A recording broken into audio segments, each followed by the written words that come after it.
Nah, ini adalah lanjutan dari materi sebelumnya. Kita masuk ke proses selanjutnya, yaitu siklus Krebs. Nah, siklus Krebs ini masuk terjadi di matriks mitokondria dengan bahan yaitu asetil koenzim A.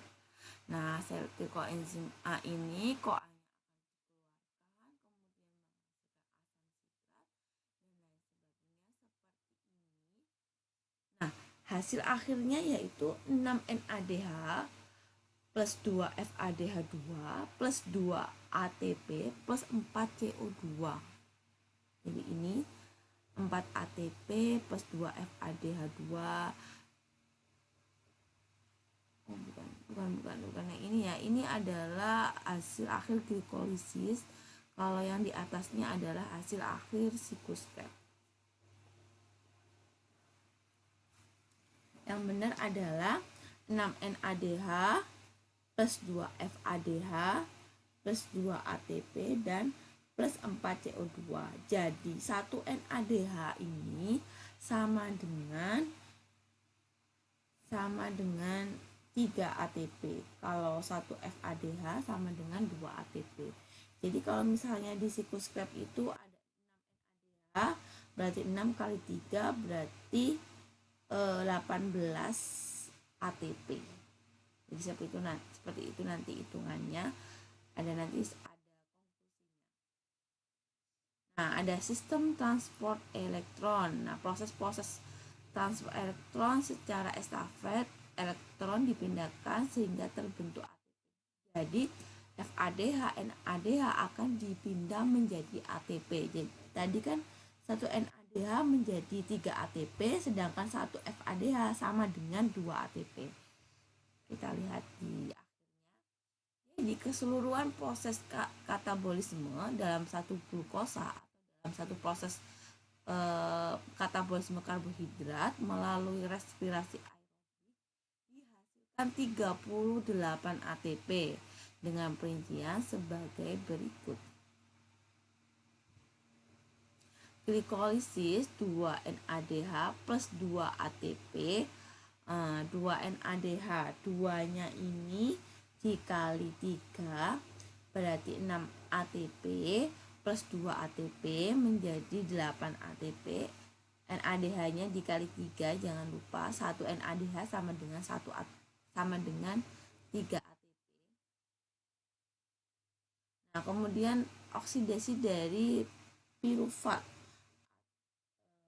atau dekarboksilasi oksidatif, hasilnya 2 NADH plus 2 CO2 dan 2 asetil koenzim A. Sesungguhnya 2 asetil koenzim A akan menjadi bahan di proses siklus Krebs.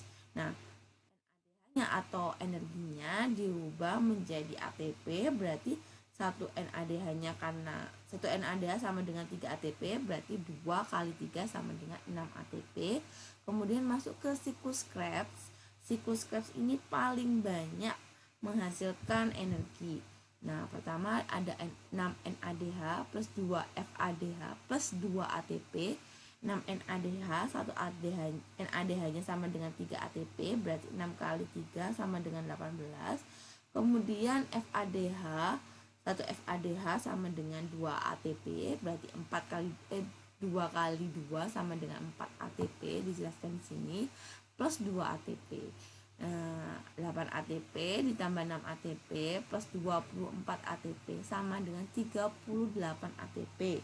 Itu adalah proses hasil energi kotornya. Nah, energi bersihnya atau netonya adalah 36 ATP. Kenapa? Karena di proses glikolisis ada proses yang dia membutuhkan 2 ATP untuk dikeluarkan. Jadi yang diserap oleh tubuh hanya 6 ATP.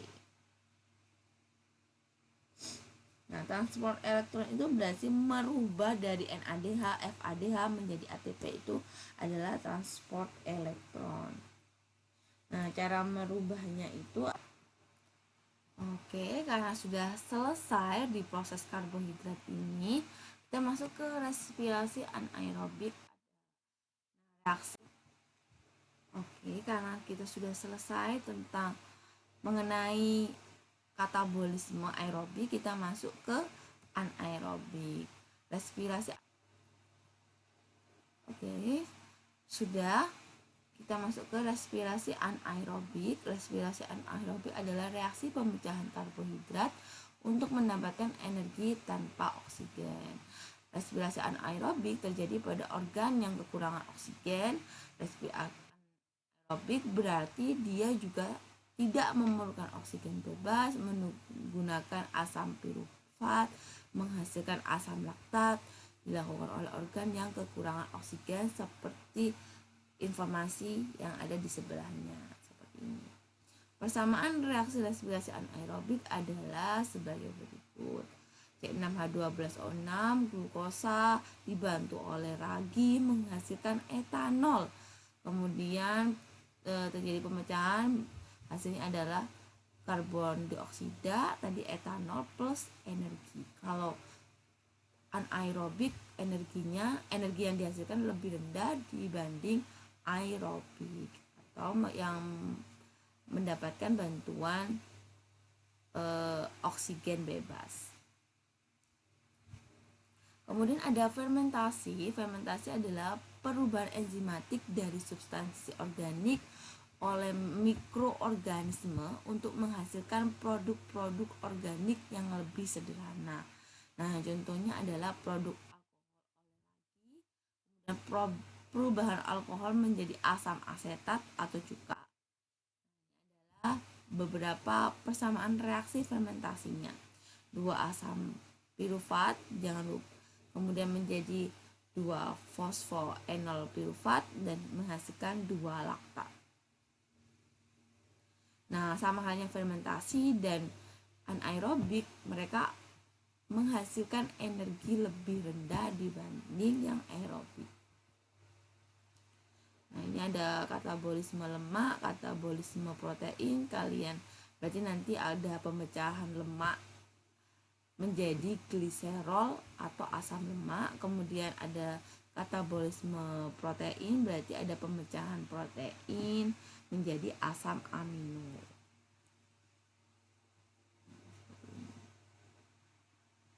Kita masuk ke anabolisme, berarti ada penyusunan dari senyawa sederhana menjadi senyawa kompleks. Ini kita masuk ke proses fotosintesis. Nah, ini perbedaannya dari yang tadi katabolisme, dibalik aja.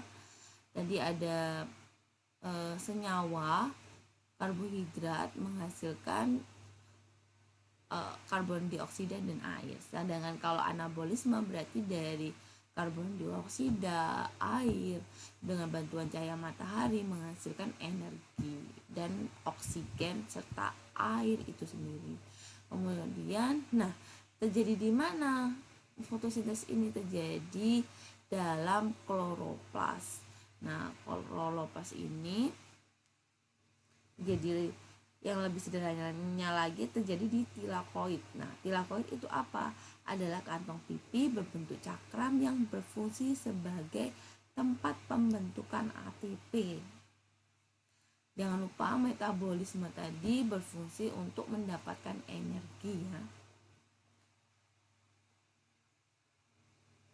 Nah, ada stroma, ada tilakoid.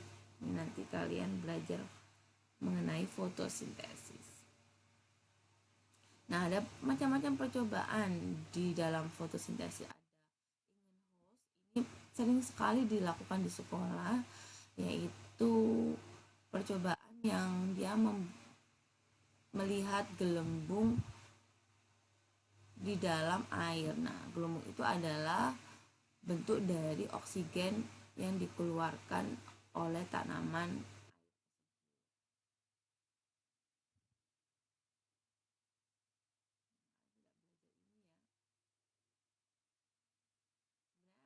Ya, ada tahapan proses fotosintesis ini.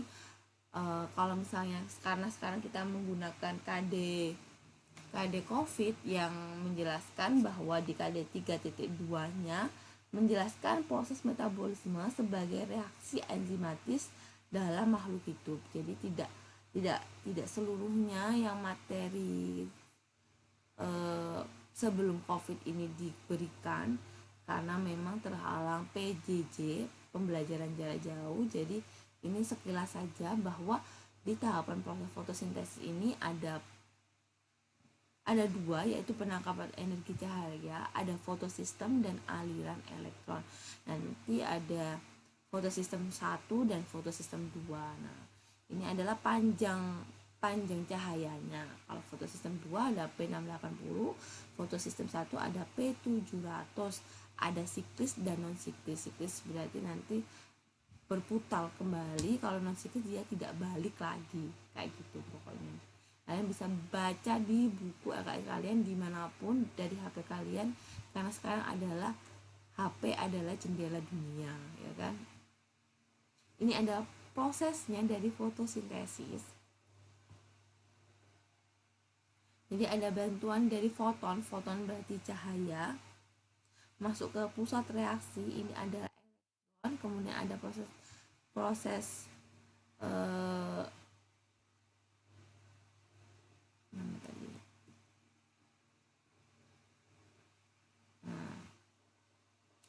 ada proses reaksi oksidasi dan menghasilkan pastokuinon. Nah, seperti ini. Nanti ada proses siklik dan non siklik. Dan ada fotosistem 1 dan fotosistem 2.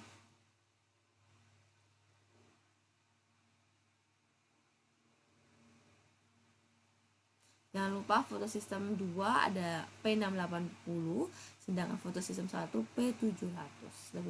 Berarti lebih panjang P700. Nah, cahaya-cahaya yang berperan dalam fotosintesis ada klorofil A, klorofil B, karotenoid. Seperti itu ya, kalian bisa baca.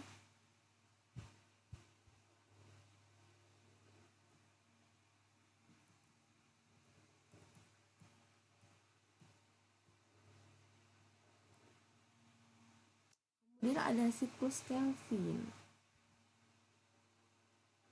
Siklus Kelvin ini terjadi jika sudah tidak ada cahaya matahari. Berarti tadi kan fotosintesis, kalau malam berarti terjadi siklus Kelvin. Jadi tetap bisa menghasilkan energi, tapi dengan proses yang berbeda.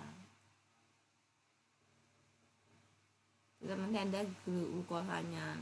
Nah, tapi kalau di siklus Kelvin berarti nanti energinya lebih sedikit dihasilkan dibanding ketika terjadi proses fotosintesis. Nah, ini ada kemosintesis, adalah proses penyusunan bahan organik yang menggunakan energi dari pemecahan senyawa kimia. Karena kemosintesis tidak terlalu dibutuhkan, kalian sekedar tahu saja ada proses ini, ada anabolisme protein, ada anabolisme lipid atau lemak.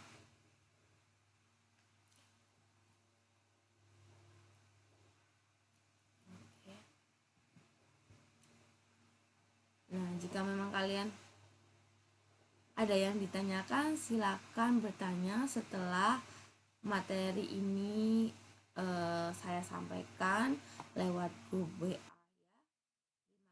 kasih atas perhatiannya. Assalamualaikum.